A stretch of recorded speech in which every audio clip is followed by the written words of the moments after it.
മകൾ ഫാത്തിമയെ ഹലാലായ ഭാര്യയാക്കി ഇണയാക്കി തന്നതിന് ഞാൻ സ്വീകരിച്ചു. റിയൽ ഇൻഫ്ലുവൻസർ ഇതാണ് ഇപ്പോൾ സോഷ്യൽ മീഡിയയിൽ ട്രെൻഡിങ് ആയിട്ട് പോയിക്കൊണ്ടിരിക്കുന്നത്. സോഷ്യൽ മീഡിയയിൽ ഒരുപാട് ഫോളോവേഴ്സ് ഉള്ള ഒരു വ്യക്തിയാട്ടോ ഇത് ഹർഷ പാത്തു. നിലവിൽ ബെസ്റ്റ് ഇൻഫ്ലുവൻസർ അവാർഡ് ഇവക്ക് കൊടുക്കണം. സ്വന്തം കല്യാണം മറ്റുള്ളവർക്ക് ഇൻസ്പിറേഷനായി ഒരു തരി ആഭരണങ്ങളുമില്ലാതെ ആഡംബര കല്യാണ മണ്ഡപത്തിലേക്ക് വരുന്ന വീഡിയോ സോഷ്യൽ മീഡിയയിൽ വൈറലാകുന്നു. ഒരു തരി പൊന്നു പോലും ഇടാതെ ഒരുങ്ങി വന്നേക്കാണ്ടോ. എന്തിനാടോ പെണ്ണിന് പൊന്ന്? അവൾ തന്നെയല്ലേ പൊന്ന്. ആള് ചില്ലറക്കാരിയല്ലോ.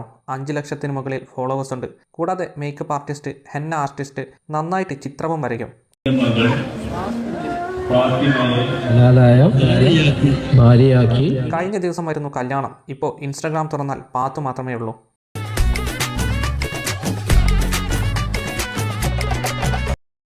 അല്ലെങ്കിലും എന്തിനാടോ പെണ്ണിന് പൊന്ന്? അവൾ തന്നെയല്ലേ പൊന്ന്.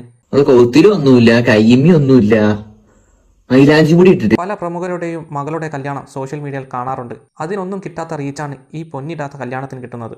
നിരവധി കമന്റുകളാണ് പാത്തുവിനെ അഭിനന്ദിച്ചു വരുന്നത്. ഒരു റിയൽ ഇൻഫ്ലുവൻസർ എങ്ങനെയായിരിക്കണമെന്ന് തെളിയിച്ചു. വരും തലമുറയിലെ കുട്ടികൾക്ക് ഒരു ഇൻസ്പിറേഷൻ ആവട്ടെ. പണ്ട് സ്ത്രീധനത്തിന്റെ പേരിൽ പെൺ വീട്ടുകാരുടെ ആദി എത്രമാത്രമാണെന്ന് ഓരോരുത്തർക്കും അറിയാം. അതിനേക്കാൾ വലിയത് നാട്ടുകാരും വീട്ടുകാരും ചോദ്യമായിരിക്കും. എന്തായാലും ഹർഷ പാത്തു ആണ് ഇപ്പോൾ സോഷ്യൽ മീഡിയയിൽ വൈറൽ. സ്വർണം മാത്രമല്ല, മേക്കപ്പും വളരെ കുറച്ചു മാത്രമേ ഇട്ടിട്ടുള്ളൂ. കാതിലാണെങ്കിൽ ഒരു കമ്മൽ പോലുമില്ല. വല്ലാത്തൊരു പാത്തു തന്നെ. ഈ വീഡിയോ കണ്ടിട്ട് നിങ്ങൾക്ക് എന്താണ് പറയാനുള്ളത്? കമൻറ്റുകൾ രേഖപ്പെടുത്തുക.